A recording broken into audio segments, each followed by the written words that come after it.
Hey everyone, Mark the Movieman here. Welcome to the Final Cut, playing catch up to some movies that were out for limited release. Finally, they came to my local theater, and one today I'm talking about is Darkest Hour. Now, Darkest Hour was directed by Joe Wright, and it gives us the story of the early days of Churchill as he took over as Prime Minister for Great Britain and had the monumental task of trying to decide how Britain was going to handle the threat that was Hitler and his Nazi army. And we see how all the challenges he faced, not only from abroad but also at home, while making decisions that weren't popular and just trying to figure out exactly how he's going to keep Britain from being taken over by the Nazis in one way, shape, or the other.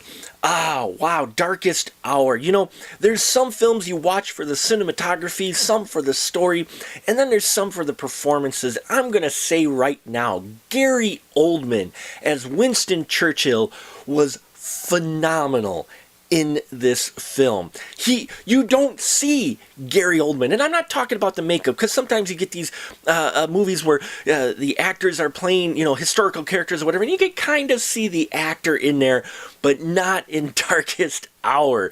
Gary Oldman, being the fantastic actor he has been, showing his talent so strongly in his film as Winston Churchill, a guy who isn't exactly liked by all, who isn't exactly your conventional politician, and I loved his performance and the way the script was written. I mean, we do get a little bit of war footage in here, but it's mostly just following Winston Churchill, mainly from the perspective of a woman who is put in charge of writing down everything, basically his secretary, his assistant, and I loved that angle as well, getting to see him through her eyes a bit, and it does touch on a number of things, including Dunkirk, which, after watching this, I'm like, wow. I wasn't blown away by Dunkirk, but you could do an footage of editing some of Dunkirk footage in with Churchill as he handles the situation of Dunkirk, and that would make just such a phenomenal film, I think, because both would really complement each other very well. Now, the other cast in here does very well in the roles they're in. Stephen Dillon as Viscount Halifax, loved him. He was in Game of Thrones. And Ronald Pickup as Neville Chamberlain, loved these performances as well as Kristen Scott Thomas as Clemmy, and Lily James as Elizabeth Layton. Now, she was in Baby Driver and Cinderella, and she plays the secretary, the woman who's tasked with trying to write down the mumblings of Churchill. And yeah, I just loved those performances, but it really, Gary Oldman outshined them all.